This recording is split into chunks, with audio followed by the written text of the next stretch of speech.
ਵਾਹਿਗੁਰੂ ਜੀ ਕਾ ਖਾਲਸਾ, ਸ਼੍ਰੀ ਵਾਹਿਗੁਰੂ ਜੀ ਕੀ ਫਤਿਹ। ਜਿੱਦਾਂ ਕਿ ਪਿਛਲੇ ਭਾਗ ਦੇ ਵਿੱਚ ਆਪਾਂ ਪੜ੍ਹ ਚੁੱਕੇ ਹਾਂ ਕਿ ਕਿਵੇਂ ਅਕਾਲ ਕਾਲਜ ਦੀ ਇਮਾਰਤ ਬਣਨ ਸਮੇਂ ਸੰਤ ਜੀ ਮਹਾਰਾਜ ਨੇ ਆਪਣੀ ਹੀ ਮਾਤਾ ਜੀ ਦੀ ਨਵੀਂ ਬਣਾਈ ਚੁਬਾਰੇ ਵਾਲੀ ਕੋਠੀ ਰਾਤੋਂ ਰਾਤ ਢਵਾ ਦਿੱਤੀ ਸੀ। ਇਹ ਕੁਟੀਆ ਕਾਲਜ ਦੀ ਲਾਈਨ ਵਿੱਚ ਆ ਗਈ। ਉਸ ਵੇਲੇ ਤਾਂ ਮਾਤਾ ਜੀ ਇੱਕ ਹੋਰ ਕੁਟੀਆ ਵਿੱਚ ਜਾ ਬਿਰਾਜੇ, ਪਰ ਜਦ ਸੰਤ ਤੇਜਾ ਸਿੰਘ ਜੀ ਨੇ ਅਕਾਲ ਕਾਲਜ ਗੁਰਸਾਗਰ ਸਾਹਿਬ ਦੀ ਟਹਿਲ ਸੰਭਾਲੀ, ਤਦ ਪਹਿਲੀ ਇਮਾਰਤ ਦੀ ਸੇਵਾ ਮਾਤਾ ਜੀ ਲਈ ਇੱਕ ਨਵੀਂ 2 ਛੱਤੀ ਕੁਟੀਆ ਬਣਾਉਣਾ ਸੀ। ਇਸ ਕੁਟੀਆ ਦੇ 2 ਕਮਰੇ, ਇੱਕ ਵੱਡਾ ਦਲਾਨ, 2 ਚੁਬਾਰੇ ਅਤੇ ਇੱਕ ਵਿਹੜਾ ਸੀ। ਵਿਹੜੇ ਵਿੱਚ ਇਸ਼ਨਾਨ ਪਾਣੀ ਲਈ ਨਲਕਾ ਅਤੇ ਕੁੰਡ ਬਣਾਏ ਹੋਏ ਸਨ। ਕੁਟੀਆ ਦੇ ਬਣਨ ਤੇ ਮਾਤਾ ਜੀ ਬੜੇ ਪ੍ਰਸੰਨ ਹੋਏ ਅਤੇ ਇਸ ਵਿੱਚ ਜਾ ਨਿਵਾਸ ਕੀਤਾ। ਕੁਝ ਚਿਰ ਮਗਰੋਂ ਮਾਤਾ ਜੀ ਦੀ ਲੱਤ ਤੇ ਨਾਰਵਾ ਮਤਲਬ ਕਿ ਇੱਕ ਭਿਆਨਕ ਫੋੜਾ ਨਿਕਲ ਗਿਆ ਅਤੇ ਇਹ ਮੰਜੀ ਤੋਂ ਉੱਠਣ ਜੋਗੇ ਨਾ ਰਹੇ। ਇਸ ਤੋਂ ਠੀਕ 2 ਵਰ੍ਹੇ ਪਹਿਲਾਂ ਮਾਤਾ ਜੀ ਬੜੇ ਬਿਮਾਰ ਹੋ ਗਏ ਸਨ। ਸਰੀਰ ਦੇ ਬਚਣ ਦੀ ਕੋਈ ਵੀ ਆਸ ਨਹੀਂ ਸੀ ਲੱਗਦੀ। ਸੰਤ ਜੀ ਮਹਾਰਾਜ ਵੀ ਗੁਰਸਾਗਰ ਸਾਹਿਬ ਸਨ, ਪਰ ਇਹ ਮਾਤਾ ਜੀ ਪਾਸ ਨਾ ਗਏ। ਸਾਧ ਸੰਗਤ ਵਿੱਚੋਂ ਇੱਕ ਪ੍ਰੇਮੀ ਨੇ ਮਹਾਰਾਜ ਜੀ ਪਾਸ ਆ ਕੇ ਬੇਨਤੀ ਕੀਤੀ, ਸੱਚੇ ਪਾਤਸ਼ਾਹ, ਮਾਤਾ ਜੀ ਬਹੁਤ ਬਿਮਾਰ ਹਨ, ਸਰੀਰ ਅੱਜ ਕੱਲ੍ਹ ਦਾ ਹੀ ਪ੍ਰਾਹੁਣਾ ਹੈ। ਸੰਤ ਜੀ ਮਹਾਰਾਜ ਨੇ ਫਰਮਾਇਆ, ਭਾਈ, ਮਾਤਾ ਜੀ ਨੂੰ ਕੋਈ ਖਤਰਾ ਨਹੀਂ, ਇਹ 2 ਸਾਲ ਹੋਰ ਜਿਉਣਗੇ। ਇਹਨਾਂ ਦਾ ਇੱਕ ਜਨਮ ਹੋਰ ਬਾਕੀ ਹੈ, ਫਿਰ ਜੀਵਨ ਮੁਕਤ ਹੋ ਜਾਣਗੇ। ਜਿਸ ਸਮੇਂ ਮਾਤਾ ਜੀ ਦੇ ਗੋਡੇ ਦੇ ਜੋੜ ਕੋਲ ਨਾਰਵਾ ਨਿਕਲਿਆ, ਉਸ ਵੇਲੇ ਸੰਤ ਜੀ ਮਹਾਰਾਜ ਦੇ ਉੱਪਰ ਲਿਖੇ ਬਚਨ ਕੀਤਿਆਂ 2 ਵਰ੍ਹੇ ਪੂਰੇ ਹੋਣ ਵਾਲੇ ਸਨ। ਪ੍ਰੇਮੀਆਂ ਦੇ ਦਿਲ ਵਿੱਚ ਇਹ ਸੰਕਲਪ ਪੈਦਾ ਹੋ ਗਿਆ ਕਿ ਹੁਣ ਮਾਤਾ ਜੀ ਦੇ 2 ਸਾਲ ਪੂਰੇ ਹੋਣ ਵਾਲੇ ਹਨ ਅਤੇ ਸਰੀਰ ਸਾਧ ਬਚਨ ਅਨੁਸਾਰ ਬੀਤਣ ਵਾਲਾ ਹੈ। ਕੁਦਰਤੀ ਇਹਨਾਂ ਦਿਨਾਂ ਵਿੱਚ ਸੰਤ ਜੀ ਮਹਾਰਾਜ ਸੰਗਰੂਰ ਆ ਗਏ। ਇੱਕ ਦਿਨ ਅਸ਼ੋਭ ਹੀ ਆਸਾ ਜੀ ਦੀ ਵਾਰ ਦੇ ਭੋਗ ਦੇ ਮਗਰੋਂ ਸੰਤ ਜੀ ਮਹਾਰਾਜ ਗੁਰਸਾਗਰ ਸਾਹਿਬ ਮਸਤੂਆਣੇ ਵੱਲ ਪੈਦਲ ਤੁਰ ਪਏ ਅਤੇ 9 ਕੁ ਵਜੇ ਮਾਤਾ ਜੀ ਦੇ ਬੁੰਗੇ ਵਿੱਚ ਆ ਗਏ। ਮੱਥਾ ਟੇਕ ਮਾਤਾ ਜੀ ਦੀ ਪਵਾਂਦੀ ਬਹਿ ਗਏ। ਸਾਰੇ ਪ੍ਰੇਮੀਆਂ ਨੂੰ ਬਾਹਰ ਕੱਢ ਦਿੱਤਾ ਅਤੇ ਮਾਤਾ ਜੀ ਨੂੰ ਜੀਵਨ ਮੁਕਤ ਹੋਣ ਦੀ ਰਮਜ ਸਮਝਾ ਉਸ ਦੀ ਪੰਥ ਦੱਸ ਮਤਲਬ ਕਿ ਉਸ ਦੀ ਜੁਗਤ ਦੱਸ ਉਸੇ ਵੇਲੇ ਸੰਗਰੂਰ ਨੂੰ ਮੁੜ ਗਏ। ਮਾਤਾ ਜੀ ਦਾ ਸੰਤ ਤੇਜਾ ਸਿੰਘ ਜੀ ਨਾਲ ਬੜਾ ਹੀ ਪ੍ਰੇਮ ਸੀ।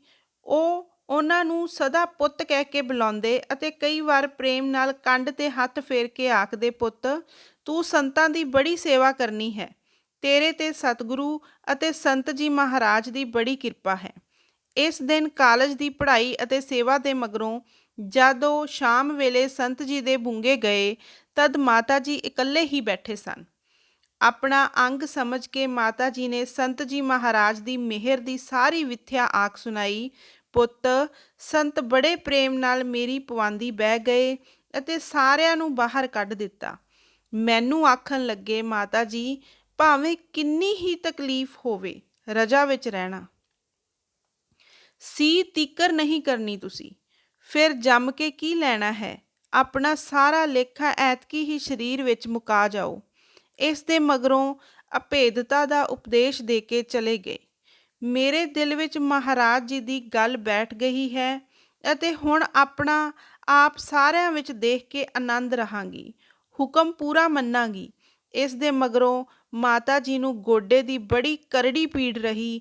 ਇਹ ਕਈ ਮਹੀਨੇ ਮੰਜੀ ਤੋਂ ਉੱਤਰ ਵੀ ਨਾ ਸਕੇ, ਜਾਣੋ ਕਿ ਸਰੀਰ ਕਰਕੇ ਉੱਕਾ ਹੀ ਕਬਰ ਵਿੱਚ ਪੈ ਗਏ ਸਨ।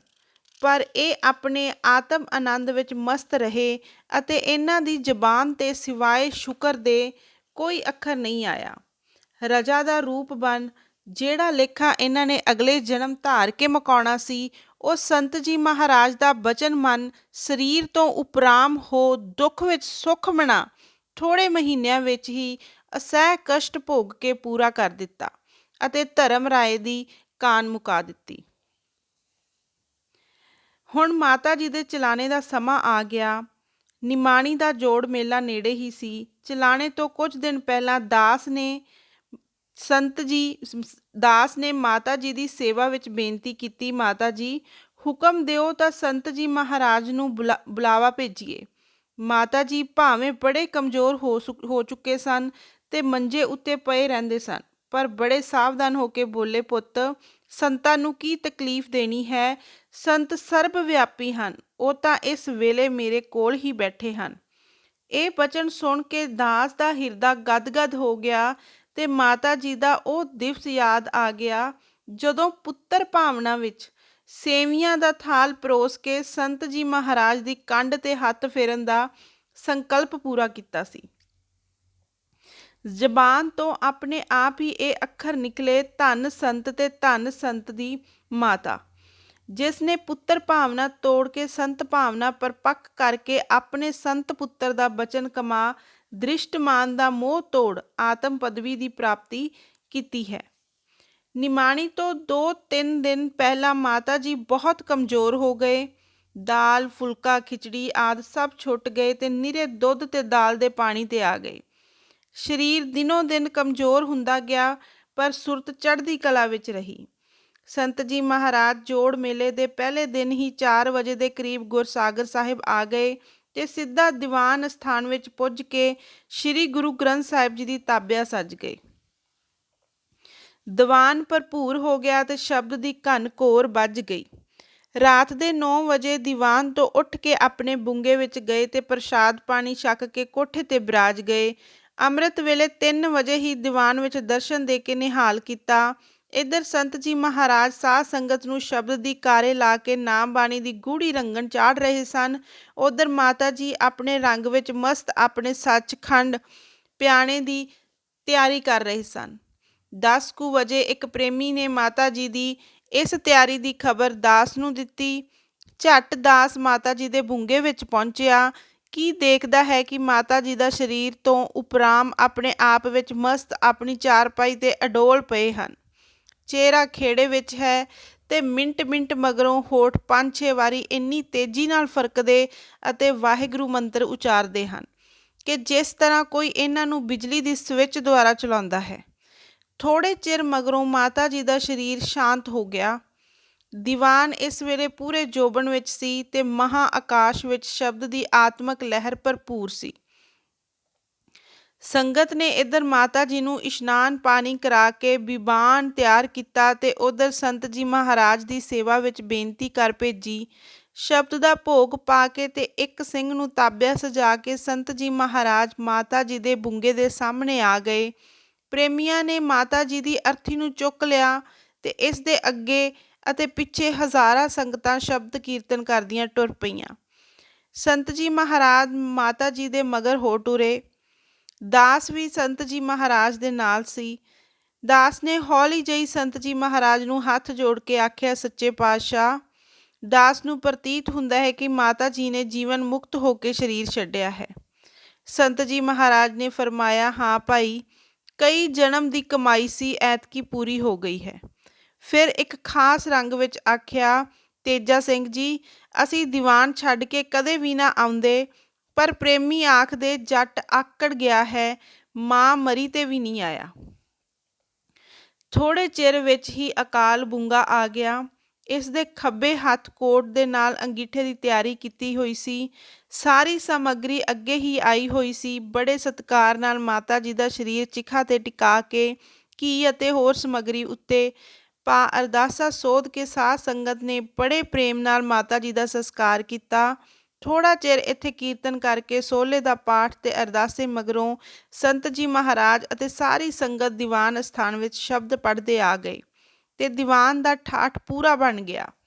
ਮਰਿਆਦਾ ਅਨੁਸਾਰ 2 ਦਿਨ ਅਖੰਡ ਕੀਰਤਨ ਹੁੰਦਾ ਰਿਹਾ ਤੇ ਫਿਰ ਸਾਧ ਸੰਗਤ ਆਪਣੇ ਘਰੋਂ ਘਰੀ ਚਲੀ ਗਈ। ਤੀਜੇ ਦਿਨ ਜਦ ਮਾਤਾ ਜੀ ਦਾ ਅੰਗੀਠਾ ਠੰਡਾ ਹੋਇਆ ਤਦ ਸੰਤ ਜੀ ਮਹਾਰਾਜ ਨੇ ਹੁਕਮ ਕੀਤਾ, ਭਾਈ, ਅੰਗੀਠੇ ਨੂੰ ਫੋਲਣਾ ਨਹੀਂ, ਇੱਥੇ ਧਰਤੀ ਵਿੱਚ ਹੀ ਟੋਆ ਪੁੱਟ ਕੇ ਗੁਪਤ ਕਰ ਦੇਵੋ। ਬਚਨ ਮੰਨ ਕੇ ਪ੍ਰੇਮੀਆਂ ਨੇ ਇਸੇ ਹੀ ਤਰ੍ਹਾਂ ਕੀਤਾ। ਮਾਤਾ ਜੀ ਦੇ ਇਸ ਅਦੁੱਤੀ ਚਲਾਣੇ ਨੇ ਸੰਤ ਤੇਜਾ ਸਿੰਘ ਤੇ ਅਤੇ ਸਾਰੀ ਸੰਗਤ ਵਿੱਚ ਇੱਕ ਬੜਾ ਉੱਚ ਪ੍ਰਭਾਵ ਪੈਦਾ ਕਰ ਦਿੱਤਾ। ਦੁਸ਼ਹਿਰੇ ਵਾਲੇ ਦਿਨ ਸਮੇਂ ਸਿਰ ਭੋਗ ਪਾਇਆ ਗਿਆ ਤੇ ਬੜਾ ਭਾਰੀ ਜੱਗ ਕੀਤਾ ਗਿਆ। ਕਾਲਜ, ਸਕੂਲ, ਲੰਗਰ, ਇਮਾਰਤ ਤੇ ਹੋਰ ਸੇਵਾ ਅਡੋਲ ਤੁਰ ਗਈ। ਬਹੁਤ ਸਾਰੇ ਰਾਜ ਮਜ਼ਦੂਰ ਬੋਰਡਿੰਗ ਹਾਊਸ ਦੀ ਸੇਵਾ ਵਿੱਚ ਲੱਗੇ ਹੋਏ ਸਨ ਤੇ ਇਹਨਾਂ ਲਈ ਮਾਇਆ ਦੀ ਬੜੀ ਲੋੜ ਰਹਿੰਦੀ। ਕਰਤਾਰ ਨੇ ਆਪਣਾ ਕਾਰਜ ਆਪ ਸੰਵਾਰਨਾ ਸੀ। ਅਕਤੂਬਰ ਦੇ ਮਹੀਨੇ ਵਿੱਚ ਬ੍ਰਹਮਾ ਦੀਵਾਨ ਵੱਲੋਂ ਸਕੱਤਰ ਦੀ ਚਿੱਠੀ ਆ ਗਈ ਕਿ ਖਾਲਸਾ ਦੀਵਾਨ ਬ੍ਰਹਮਾ ਦਾ ਸਾਲਾਨਾ ਦੀਵਾਨ ਸਤੰਬਰ ਦੀਆਂ ਛੁੱਟੀਆਂ ਵਿਖੇ ਹੋਣਾ ਹੈ, ਤੁਸੀਂ ਦਰਸ਼ਨ ਜ਼ਰੂਰ ਦਿਓ।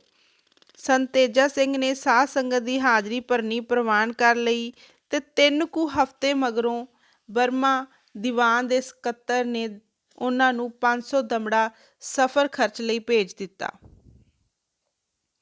ਇੱਕ ਵਾਰੀ ਸੰਤ ਜੀ ਮਹਾਰਾਜ ਗੁਰਸਾਗਰ ਸਾਹਿਬ ਸੰਗਤਾਂ ਨੂੰ ਦਰਸ਼ਨ ਦੇ ਕੇ ਨਿਹਾਲ ਕਰ ਰਹੇ ਸਨ ਕਿ ਸੰਤ ਤੇਜਾ ਸਿੰਘ ਜੀ ਚਰਨ ਬੰਦਨਾ ਲਾਈ ਬੁੰਗੇ ਵਿੱਚ ਗਏ। ਭੁਜੰਗੀ ਮੁਕੰਦ ਸਿੰਘ ਉਹਨਾਂ ਦੇ ਨਾਲ ਹੀ ਸੀ। ਸੰਤ ਜੀ ਮਹਾਰਾਜ ਨੇ ਪ੍ਰੇਮ ਨਾਲ ਫਰਮਾਇਆ ਕਿ ਭਾਈ ਇਸ ਸਥਾਨ ਨੂੰ ਖੂਬ ਚਲਾਓ ਅਤੇ ਇਸ ਵਿਦਿਅਕ ਕੇਂਦਰ ਵਿੱਚੋਂ ਸਤੋਗੁਣੀ ਪ੍ਰੇਮੀ ਪੈਦਾ ਕਰਕੇ ਪੁਰਾਣੇ ਰਿਸ਼ੀਆਂ ਮੁਨੀਆਂ ਦਾ ਸਭਾ ਫਿਰ ਮੁੜ ਕੇ ਭਾਰਤ ਵਰਸ਼ ਤੇ ਲੈ ਆਓ। ਸੰਤ ਜੀ ਮਹਾਰਾਜ ਕਈ ਮਹੀਨੇ ਕਾਂਜਲੇ ਇੱਕ ਕੋਠੀ ਵਿਖੇ ਟਿਕੇ ਰਹੇ। ਨੇੜੇ ਹੋਣ ਕਰਕੇ ਦਾਸ ਕਈ ਵਾਰੀ ਦਰਸ਼ਨ ਕਰਨ ਜਾਂਦੇ ਅਤੇ ਬਚਨ ਬਿਲਾਸ ਸੁਣ ਕੇ ਨਿਹਾਲ ਹੁੰਦਾ। ਇੱਕ ਦਿਨ ਉਹਨਾਂ ਨੇ ਪੁੱਛਿਆ, ਸੱਚੇ ਪਾਤਸ਼ਾਹ, ਹਿੰਦੁਸਤਾਨ ਕਦੋਂ ਸੁਖੀ ਵਸੇਗਾ? ਸੰਤ ਜੀ ਮਹਾਰਾਜ ਨੇ ਫਰਮਾਇਆ, ਭਾਈ, ਜਿਸ ਦਿਨ ਸਾਰੇ ਨਗਰਾਂ ਅਤੇ ਸ਼ਹਿਰਾਂ ਵਿੱਚ ਪ੍ਰੇਮੀ ਆਪਣੀ ਧਰਮ ਕਮਾਈ ਕਰਕੇ ਇੱਕ ਲੰਗਰ ਵਿੱਚ ਪਾ ਦੇਣਗੇ ਅਤੇ ਸਾਰੇ ਵਿਆਹ ਸ਼ਾਦੀ ਅਤੇ ਹੋਰ ਦੁਨੀਆ ਵਿਹਾਰ ਲੰਗਰ ਦੁਆਰਾ ਹੀ ਕਰਨਗੇ, ਉਸ ਦਿਨ ਦੇਸ਼ ਸੁਖੀ ਵਸੇਗਾ। ਫਿਰ ਇੱਕ ਦਿਨ ਉਹਨਾਂ ਨੇ ਇਹ ਸਵਾਲ ਪੁੱਛਿਆ। ਸੰਤ ਜੀ ਮਹਾਰਾਜ ਨੇ ਇੱਕ ਖਾਸ ਰੰਗ ਵਿੱਚ ਜਵਾਬ ਦਿੱਤਾ, ਭਾਈ, ਜਿਸ ਦਿਨ ਉਸਤਰੇ ਗੁੱਛਿਆਂ ਗੱਡੀ ਵਿੱਚ ਲੱਦ ਕੇ ਕਰਾਚੀ ਸਮੁੰਦਰ ਵਿੱਚ ਸੁੱਟ ਆਉਣਗੇ, ਉਸ ਦਿਨ ਸੁਖੀ ਹੋ ਜਾਣਗੇ। ਫਿਰ ਹੱਸ ਕੇ ਬੋਲੇ, ਭਾਈ, ਆਦ ਬਰਮਾ ਜੁਗਾਦ ਨਾਈ, ਲੰਡੀ ਬੁੱਚੀ ਪਿੱਛੋਂ ਆਈ। ਜੰਮਦਾ ਸਭ ਖਾਲਸਾ ਹੈ, ਫਿਰ ਨਾਈ ਕਿਸੇ ਦੀ ਸੁੰਨਤ ਕਰਕੇ ਮੁਸਲਮਾਨ ਬਣਾ ਦਿੰਦਾ ਹੈ ਅਤੇ ਕਿਸੇ ਦੀ ਬੋਦੀ ਰੱਖ ਕੇ ਹਿੰਦੂ।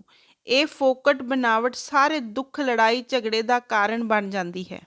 ਸੰਤ ਜੀ ਮਹਾਰਾਜ ਦੇ ਕਾਂਜਲੇ ਰਹਿਣ ਦੇ ਸਮੇਂ ਗੁਰੂ ਕੇ ਬਾਗ ਦਾ ਸਾਕਾ ਵਰਤਿਆ। ਇਸ ਸਾਕੇ ਦੇ ਕੈਦੀ ਸਿੰਘਾਂ ਨੂੰ ਜਦੋਂ ਰੇਲ ਗੱਡੀ ਤੇ ਅੰਮ੍ਰਿਤਸਰ ਤੋਂ ਅਟਕ ਲਿਜਾਇਆ ਜਾ ਰਿਹਾ ਸੀ ਤਾਂ ਰਸਤੇ ਵਿੱਚ ਪੰਜਾ ਸਾਹਿਬ ਰੇਲਵੇ ਸਟੇਸ਼ਨ ਤੇ ਗੱਡੀ ਰੋਕ ਕੇ ਸਿੰਘਾਂ ਨੇ ਭੁੱਖੇ ਕੈਦੀ ਸਿੰਘਾਂ ਨੂੰ ਲੰਗਰ ਛਕਾਉਣ ਦਾ ਉਪਰਾਲਾ ਕੀਤਾ ਸੀ।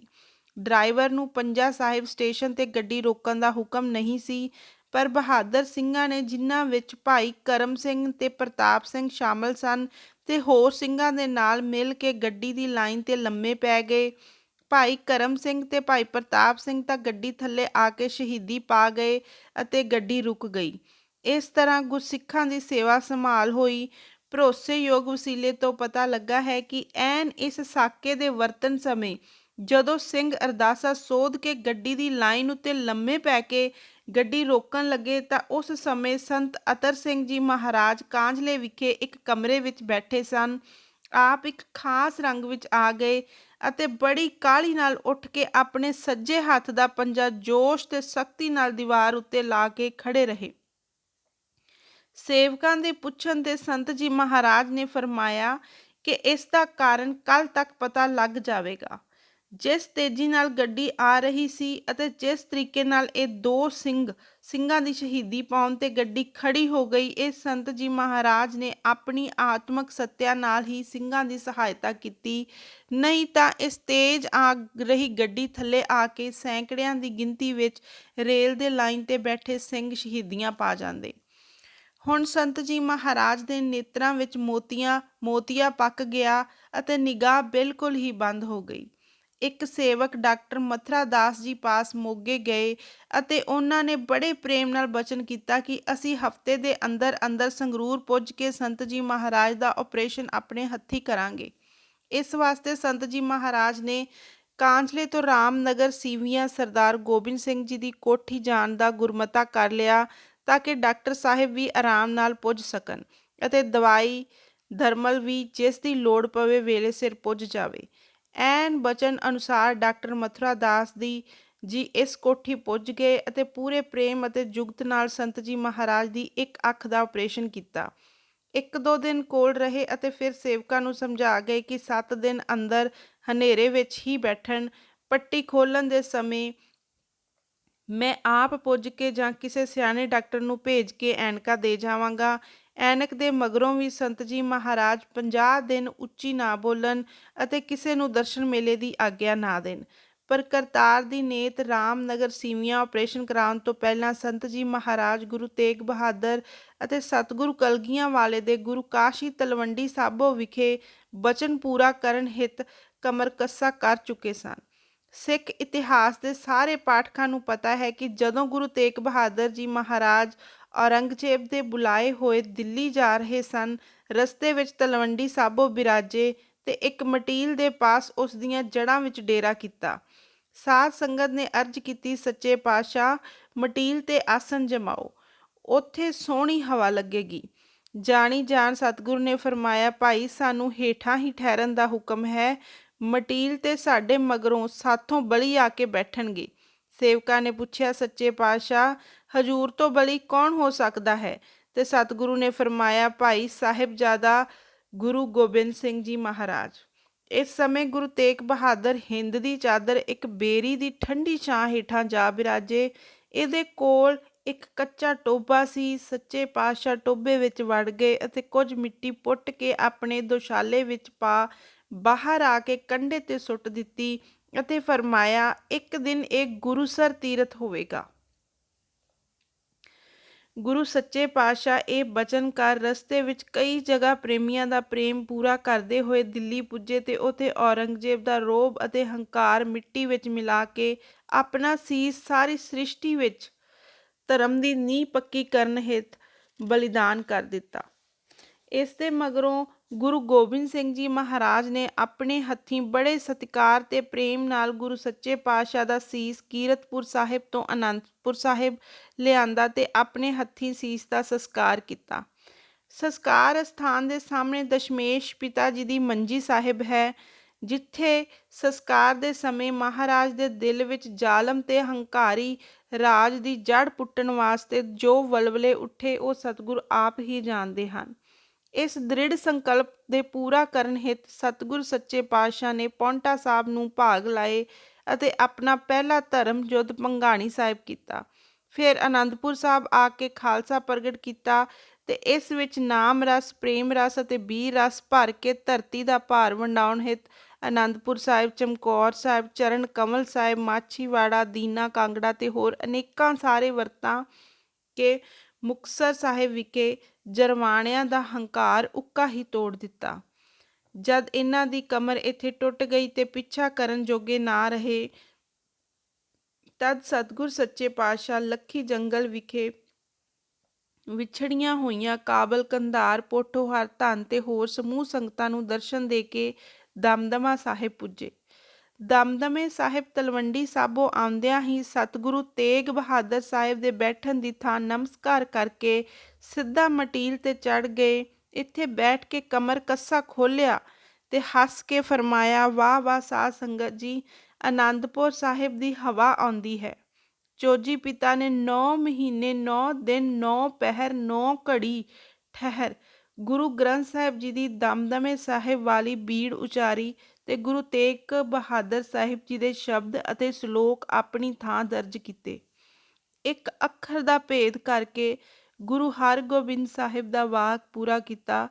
ਸੁਣ ਕੇ ਤਾਹੇ ਕੇ ਬੈਠਣ ਕੋ ਤੇ ਖਾਲਸਾ ਜੀ ਦੀ ਹਸਤੀ ਨੂੰ ਸ਼ਬਦ ਗੁਰੂ ਵਿੱਚ ਅਭੇਦ ਕਰ ਦਿੱਤਾ। ਇੱਥੇ ਹੀ ਚੋਜੀ ਪਿਤਾ ਨੇ ਖਾਲਸਾ ਜੀ ਦਾ ਬੜਾ ਭਾਰੀ ਇਕੱਠ ਕੀਤਾ। ਇਸ ਸਜੇ ਹੋਏ ਦੀਵਾਨ ਵਿੱਚ ਮਾਤਾ ਸੁੰਦਰੀ ਜੀ ਦਿੱਲੀ ਤੋਂ ਪੁੱਜੇ। ਆਪਣੇ ਪਿਆਰੇ ਸਾਹਿਬਜ਼ਾਦੇ ਸਤਿਗੁਰ ਸੱਚੇ ਪਾਤਸ਼ਾਹ ਦੇ ਸੱਜੇ ਖੱਬੇ ਬੈਠੇ ਹੋਏ ਨਾ ਦੇਖ ਕੇ ਵੈਰਾਗ ਤੇ ਦਰਦ ਭਰੀ ਆਵਾਜ਼ ਵਿੱਚ ਪੁੱਛਿਆ, ਮੇਰੇ ਸਾਹਿਬ ਜੀ, ਮਾਤਾ ਗੁਜਰੀ ਜੀ ਦੇ ਲਾਡਲੇ ਲਾਲ ਕਿੱਥੇ ਹਨ? ਸੱਚੇ ਪਾਤਸ਼ਾਹ ਨੇ ਖਾਲਸਾ ਜੀ ਵੱਲ ਇਸ਼ਾਰਾ ਕਰਕੇ ਫਰਮਾਇਆ, ਇਸੇ ਸਥਾਨ ਵਿਖੇ ਬੰਦੂਕ ਦੇ ਨਿਸ਼ਾਨੇ ਨਾਲ ਪ੍ਰੀਖਿਆ ਕਰਕੇ ਡੱਲੇ ਦਾ ਮਾਨ ਦਲਿਆ ਤੇ ਇੱਥੇ ਹੀ ਡੱਲੇ ਨੂੰ ਆਖਿਆ, ਵੇਖ ਡੱਲਿਆ ਨਹਿਰਾਂ, ਵੇਖ ਡੱਲਿਆ ਅੰਬ ਤੇ ਅਨਾਰ, ਵੇਖ ਡੱਲਿਆ ਕਣਕ ਦੇ ਹਰੇ ਭਰੇ ਖੇਤ, ਇਸ ਨਿਕਾਰੇ ਨੇ ਤਿੰਨੇ ਵਾਰੀ ਉੱਤਰ ਦਿੱਤਾ, ਸੱਚੇ ਪਾਤਸ਼ਾਹ, ਇਹ ਤਾਂ ਰੇਤ ਚਮਕਦੀ ਪਾਣੀ ਨਜ਼ਰ ਆਉਂਦਾ ਹੈ। ਇਹ ਤਾਂ ਅੰਬ ਅਨਾਰ ਨਹੀਂ, ਅੱਕ ਅਤੇ ਝਾੜੀਆਂ ਹਨ। ਦਸ਼ਮੇਸ਼ ਪਿਤਾ ਜੀ ਨੇ ਇਹ ਫਰਮਾਇਆ ਡੱਲਿਆ, ਜੇ ਬਚਨ ਮੰਨਦਾ ਤਾਂ ਹੁਣੇ ਹੀ ਸਭ ਕੁਝ ਹੋ ਜਾਂਦਾ, ਪਰ ਵਕਤ ਪਾ ਕੇ ਇਹ ਸਾਰੀਆਂ ਚੀਜ਼ਾਂ ਇਸ ਦੇਸ਼ ਵਿੱਚ ਹੋ ਜਾਣਗੀਆਂ। ਇੱਥੇ ਹੀ ਚੌਜੀ ਪਾਤਸ਼ਾਹ ਨੇ ਗੁਰੂਸਰ ਦੇ ਟੋਭੇ ਵਿੱਚ ਅੰਮ੍ਰਿਤ ਦੇ ਕੜਾਹੇ ਪਾ ਕੇ ਮਾਲਵੇ ਦੇ ਸਿੱਖਾਂ ਵਿੱਚ ਅੰਮ੍ਰਿਤ ਦਾ ਬੀਜ ਬੀਜਿਆ। ਇਹ 9ਵੀਂ ਤੇ 10ਵੀਂ ਪਾਤਸ਼ਾਹੀ ਦੇ ਸਾਰੇ ਬਚਨ ਮਹਾਂ ਆਕਾਸ਼ ਵਿੱਚ ਜਮ੍ਹਾਂ ਹਨ। ਗੁਰੂ ਗੋਬਿੰਦ ਸਿੰਘ ਜੀ ਮਹਾਰਾਜ ਦੇ ਜੋਤੀ ਜੋਤ ਸਮਾਉਣ ਮਗਰੋਂ ਖਾਲਸੇ ਦਾ ਰਾਜ ਵੀ ਹੋਇਆ। ਫੁਲਕੀਆਂ ਦੀਆਂ ਰਿਆਸਤਾਂ ਨੇ ਵੀ ਤਾਕਤ ਸੰਭਾਲੀ। ਬਾਬਾ ਕਰਮ ਸਿੰਘ, ਬਾਬਾ ਦੀਪ ਸਿੰਘ, ਬਾਬਾ ਸਾਹਿਬ ਸਿੰਘ, ਭਾਈ ਵੀਰ ਸਿੰਘ, ਬਾਬਾ ਰਾਮ ਸਿੰਘ ਜਿਹੇ ਕਈ ਮਹਾਂਪੁਰਸ਼ ਵੀ ਹੋਏ, ਪਰ ਕਿਸੇ ਨੂੰ ਵੀ ਇਹ ਬਚਨ ਪੂਰੇ ਕਰਨ ਦਾ ਹੁਕਮ ਨਾ ਹੋਇਆ। ਇਹ ਉੱਚ ਸੇਵਾ ਸਤਿਗੁਰੂ ਸੱਚੇ ਪਾਤਸ਼ਾਹ ਨੇ ਸੰਤ ਬਾਬਾ ਅਤਰ ਸਿੰਘ ਸੂਰੇ ਲਈ ਰੱਖੀ ਹੋਈ ਸੀ। ਜਦੋਂ ਪਹਿਲੀ ਵਾਰੀ ਸੰਤ ਦਮਦਮੇ ਸਾਹਿਬ ਗੁਰੂ ਕਾਸ਼ੀ ਗਏ, ਤਦ ਦਸ਼ਮੇਸ਼ ਪਿਤਾ ਦੇ ਦੀਵਾਨ ਅਸਥਾਨ ਦੇ ਕੱਚੇ ਥੜੇ 'ਤੇ ਬੜਾ ਭਾਰੀ ਇਕੱਠ ਹੋਇਆ। ਗੁਰੂਸਰ ਸਾਹਿਬ ਨੂੰ ਅਜੇ ਕੱਚਾ ਹੀ ਟੋਭਾ ਦੇਖ ਕੇ ਸੰਤ ਜੀ ਮਹਾਰਾਜ ਦੇ ਅੰਦਰ ਇੱਕ ਬੜੀ ਪ੍ਰੇਮ ਅਤੇ ਵੈਰਾਗ ਭਰੀ ਨਿਸ਼ਕਾਮ ਸੇਵਾ ਦੀ ਲਹਿਰ ਚੱਲੀ। ਸਾਧ ਸੰਗਤ ਅੱਗੇ ਬੇਨਤੀ ਕੀਤੀ ਕਿ ਪ੍ਰੇਮੀਓ, ਦੀਨ ਦੁਨੀਆ ਦੇ ਵਾਲੀ, ਸ਼ਹੀਦਾਂ ਦੇ ਸੂਰਬੀਰਾਂ ਦੇ ਸਰਤਾਜ ਸ਼੍ਰੀ ਗੁਰੂ ਤੇਗ ਬਹਾਦਰ ਜੀ ਦਾ ਬਚਨ ਅਜੇ ਤਿਕਰ ਸੁਫਲਾ ਨਹੀਂ ਹੋਇਆ। ਆਓ ਅਸੀਂ ਰਲ ਮਿਲ ਕੇ ਆਪਣਾ ਤਨ ਮਨ ਧਨ ਸਕਾਰਥਾ ਕਰੀਏ ਅਤੇ ਸੱਚੇ ਪਾਤਸ਼ਾਹ ਦੇ ਗੁਰੂਸਰ ਸਰੋਵਰ ਨੂੰ ਪੱਕਾ ਕਰਵਾਈਏ। ਕਈ ਹਜ਼ਾਰ ਦਮੜਾ ਉੱਥੇ ਹੀ ਜਮ੍ਹਾਂ ਹੋ ਗਿਆ। ਫਿਰ ਸੰਤ ਜੀ ਮਹਾਰਾਜ ਆਪ ਚੱਲ ਕੇ ਸਾਰੇ ਬਿਹੰਗਮੀਆਂ ਦੇ ਡੇਰਿਆਂ ਵਿੱਚ ਗਏ ਤੇ ਆਖਿਆ, ਭਾਈ ਜੋ ਜੋ ਕਿਸੇ ਪਾਸ ਜਮ੍ਹਾਂ ਹੈ ਦੇ ਦਿਓ। ਜਿਹੜਾ ਲੁਕਾ ਕੇ ਰੱਖੇਗਾ ਉਹ ਗਧੇ ਦੀ ਜੂਨ ਪਵੇਗਾ। ਜਿਨ੍ਹਾਂ ਦੇ ਭਾਗ ਸਨ ਉਹਨਾਂ ਨੇ ਪੱਲੇ ਝਾੜ ਦਿੱਤੇ। ਕੁੱਲ 12,000 ਦਮੜਾ ਇਕੱਤਰ ਹੋ ਗਿਆ। ਇਹ ਸਾਰੀ ਦੀ ਸਾਰੀ ਮਾਇਆ ਸੰਤ ਜੀ ਮਹਾਰਾਜ ਨੇ ਦਮਦਮਾ ਸਾਹਿਬ ਖਾਲਸਾ ਹਾਈ ਸਕੂਲ ਦੀ ਕਮੇਟੀ ਦੇ ਹਵਾਲੇ ਕਰ ਦਿੱਤੀ ਤੇ ਫਰਮਾਇਆ, ਭਾਈ ਇਸ ਨਾਲ ਸਰੋਵਰ ਦੀ ਕਾਰ ਆਰੰਭ ਕਰ ਦਿਓ ਅਤੇ ਇਸ ਨੂੰ ਪੱਕਾ ਕਰ ਦਿਓ। ਕਮੇਟੀ ਨੂੰ ਇਹ ਸੇਵਾ ਬਖਸ਼ ਕੇ ਸੰਤ ਜੀ ਮਹਾਰਾਜ ਤਾਂ ਸੰਗਤਾਂ ਦੇ ਪ੍ਰੇਮ ਦੇ ਖਿੱਚੇ ਹੋਏ ਅੰਮ੍ਰਿਤ ਪ੍ਰਚਾਰ ਦੇ ਦੌਰੇ ਲਈ ਚਲੇ ਗਏ ਤੇ ਕਮੇਟੀ ਨੇ ਅੱਧਾ ਰੁਪਇਆ ਤਾਂ ਸਕੂਲ 'ਤੇ ਖਰਚ ਕਰ ਦਿੱਤਾ ਅਤੇ ਅੱਧੇ ਨਾਲ ਛੋਟਾ ਜਿਹਾ ਪੱਕਾ ਸਰੋਵਰ ਬਣਵਾ ਦਿੱਤਾ। ਮਾਘ 1980 ਵਿੱਚ ਗੁਰੂ ਸਾਗਰ ਸਾਹਿਬ ਵਿੱਚ ਸੰਤ ਜੀ ਮਹਾਰਾਜ ਦੇ ਹਿਰਦੇ ਵਿੱਚ ਇਹ ਹੁਕਮ ਪ੍ਰਗਟ ਹੋਇਆ ਕਿ ਸਰੀਰ ਦਾ ਕੋਈ ਭਰੋਸਾ ਨਹੀਂ। ਗੁਰੂ ਸਾਗਰ ਸਰੋਵਰ ਦੀ ਕਾਰ ਵੀ ਅਧੂਰੀ ਰਹਿ ਗਈ ਹੈ ਅਤੇ ਗੁਰੂ ਕਲਗੀਆਂ ਵਾਲੇ ਦੇ ਸਾਰੇ ਬਚਨ ਵੀ ਜਮ੍ਹਾਂ ਪਏ ਹਨ। ਦੀਵਾਨ ਅਸਥਾਨ ਅਤੇ ਸੰਗਤਾਂ ਦੇ ਆਰਾਮ ਲਈ ਬੂੰਗੇ ਵੀ ਬਣਵਾਉਣੇ ਹਨ। ਫੌਰਨ ਦਾਸ ਨੂੰ ਸੱਦ ਹੁਕਮ ਦਿੱਤਾ ਕਿ ਤੁਸੀਂ ਇਸੇ ਵੇਲੇ ਸਰਦਾਰ ਜੀਵਨ ਸਿੰਘ ਨੂੰ ਸ਼ਹਿਜਾਦਪੁਰ ਚਿੱਠੀ ਲਿਖੋ ਅਤੇ ਇਹ ਬੇਨਤੀ ਕਰੋ ਕਿ ਸੰਤ ਗੁਰੂ ਕਾਸ਼ੀ ਤਲਵੰਡੀ ਸਾਬੋ ਵਿਖੇ ਗੁਰੂਸਰ ਸਰੋਵਰ ਅਤੇ ਕਲਗੀਆਂ ਵਾਲੇ ਦੇ ਦੀਵਾਨ ਅਸਥਾਨ ਦੀ ਸੇਵਾ ਕਰਵਾਉਣੀ ਚਾਹੁੰਦੇ ਹਨ। ਤੁਸੀਂ ਸੰਤ ਜੀ ਮਹਾਰਾਜ ਨੂੰ ਜਿੰਨੀ ਜ਼ਮੀਨ ਉਹਨਾਂ ਨੂੰ ਸਰੋਵਰ, ਦੀਵਾਨ ਅਸਥਾਨ, ਬੁੰਗਿਆ ਅਤੇ ਹੋਰ ਆਬਾਦੀ ਲਈ ਲੋੜ ਹੋਵੇ ਕਬਜ਼ਾ ਕਰਨ ਦੀ ਆਗਿਆ ਦਿਓ। ਉਸੇ ਦਿਨ ਚਿੱਠੀ ਲਿਖ ਰਜਿਸਟਰੀ ਕਰਵਾ ਡਾਕ ਵਿੱਚ ਪਾ ਦਿੱਤੀ। ਕੁਝ ਦਿਨਾਂ ਮਗਰੋਂ ਛੇਤੀ ਹੀ ਸਰਦਾਰ ਦੀਵਾਨ ਜੀਵਨ ਸਿੰਘ ਦਾ ਮੁਖਤਾਰ ਗੁਰਸਾਗਰ ਸਾਹਿਬ ਮਸਤੂਆਂ ਨੇ ਆ ਪੁੱਜਾ। ਉੱਥੇ ਸਾਰੇ ਗੁਰਮਤੇ ਦੇ ਮਗਰੋਂ, ਜਿਸ ਵਿੱਚ ਸੰਤ ਜੀ ਮਹਾਰਾਜ, ਸੰਤ ਤੇਜਾ ਸਿੰਘ ਜੀ ਅਤੇ ਸਰਦਾਰ ਸਾਹਿਬ ਦਾ ਮੁਖਤਾਰ ਆਮ ਹਾਜ਼ਰ ਸਨ, ਇਹ ਲਿਖਤ ਲਿਖੀ ਗਈ ਕਿ ਜਿੰਨੀ ਜ਼ਮੀਨ ਸੰਤ ਅਤਰ ਸਿੰਘ ਜੀ ਮਹਾਰਾਜ ਨੂੰ ਸਰੋਵਰ, ਦੀਵਾਨ ਅਸਥਾਨ, ਬੁੰਗਿਆਂ ਅਤੇ ਆਪਣੇ ਸੇਵਕਾਂ ਦੀ ਆਬਾਦੀ ਲਈ ਲੋੜ ਹੋਵੇ ਵਰਤ ਲੈਣ। ਕੋਈ ਖਾਸ ਹੱਦ ਜਾਂ ਤਖਮੀਨਾ ਮੁਕਰਰ ਨਹੀਂ ਹੋਇਆ। ਸੇਵਾ ਕਰਨ ਦੀ ਖੁੱਲ੍ਹੀ ਆਗਿਆ ਮਿਲ ਗਈ। ਇਹ ਪੱਟਾ ਮੁਖਤਾਰ ਆਮ ਸ਼ਹਿਜ਼ਾਦਪੁਰ ਲੈ ਗਿਆ ਅਤੇ ਕੁਝ ਦਿਨਾਂ ਮਗਰੋਂ ਹੀ ਸਰਦਾਰ ਜੀਵਨ ਸਿੰਘ ਦੇ ਦਸਤਖਤ ਹੋ ਕੇ ਗੁਰਸਾਗਰ ਸਾਹਿਬ ਮਸਤੂਆਣੇ ਪੁੱਜ ਗਏ। ਜਦ ਦਾਸ ਨੇ ਇਹ ਪੱਟਾ ਸੰਤ ਜੀ ਮਹਾਰਾਜ ਦੇ ਅੱਗੇ ਪੇਸ਼ ਕੀਤਾ, ਉਸੇ ਦਿਨ ਤੋਂ ਸੰਤ ਜੀ ਮਹਾਰਾਜ ਦੇ ਹਿਰਦੇ ਵਿੱਚ ਇਸ ਕਾਰ ਦੀ ਐਸੀ ਧੁਨ ਵੱਜ ਗਈ ਕਿ ਇੱਕ ਨਿਮਖ ਵੀ ਇਸ ਦੀ ਵਿਚਾਰ ਤੋਂ ਨਾ ਵਿਛੜਦੇ। ਸੰਤ ਤੇਜਾ ਸਿੰਘ ਨੂੰ ਵੀ ਸੰਤ ਜੀ ਮਹਾਰਾਜ ਨੇ ਫਰਮਾਇਆ, ਭਾਈ ਤਕੜੇ ਰਹਿਣਾ, ਹੁਣ ਦਮਦਮੇ ਸਾਹਿਬ ਦੀ ਸੇਵਾ ਸ਼ੁਰੂ ਹੈ। ਇਸ ਤੋਂ ਅਗਲਾ ਭਾਗ ਆਪਾਂ ਅਗਲੀ ਵੀਡੀਓ 'ਚ ਪੜ੍ਹਾਂਗੇ ਤੇ ਵਿਚਾਰਾਂਗੇ। ਤਦ ਤੱਕ ਲਈ ਧੰਨਵਾਦ। ਭੁੱਲਾਂ ਚੁੱਕਾਂ ਦੀ ਖਿਮਾ ਬਖਸ਼ਿਓ ਅਤੇ ਕਿਰਪਾ ਕਰਕੇ ਚੈਨਲ ਨੂੰ ਸਬਸਕ੍ਰਾਈਬ ਕਰੋ ਅਤੇ ਅੱਗੇ ਵੀ ਸ਼ੇਅਰ ਕਰੋ ਤਾਂ ਕਿ ਬਾਕੀ ਹੋਰ ਵੀ ਜ਼ਿਆਦਾ ਜਾਣੇ ਇਸ ਕਥਾ ਨੂੰ, ਉਹਨਾਂ ਦੀ ਜੀਵਨੀ ਨੂੰ, ਸੰਤਾਂ ਦੀ ਜੀਵਨੀ ਨੂੰ ਸੁਣਨ ਅਤੇ ਆਪਣੇ ਜੀਵਨ ਦੇ ਵਿੱਚ ਕੁਛ ਪਰਿਵਰਤਨ ਪੋਜ਼ੀਟਿਵ ਡਾਇਰੈਕਸ਼ਨਸ ਦੇ ਵੱਲ ਮੋੜ ਸਕਣ। ਧੰਨਵਾਦ।